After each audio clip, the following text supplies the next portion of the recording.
ভারতের পেট্রাপোল বন্দরে পণ্য নামিয়ে খালি ট্রাকে বাংলাদেশে ফেরার পথে ২০০ বোতল ফেনসিডিল সহ এক ড্রাইভারকে আটক করেছে বিএসএফ। আটককৃত চালকের নাম তুহিন হোসেন।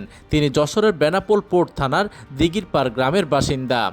গোপন সংবাদের ভিত্তিতে বিএসএফ সদস্যরা পেট্রাপোল বন্দরে বাংলাদেশে ফিরতি একটি জুট বোঝাই খালি ট্রাকে তল্লাশি চালায়।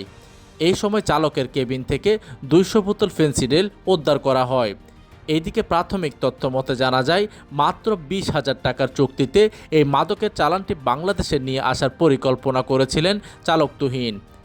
ঘটনার পর ট্রাকটি পেট্রাপোল বন্দরে আটক রেখে আটককৃত চালককে বনগাঁ থানায় হস্তান্তর করেছে বিএসএফ। বেনাপোল প্রতিনিধির তথ্য ও পাঠানো চিত্রে ডেস্ক নিউজ, দিগন্তের বার্তা 24, যশোর।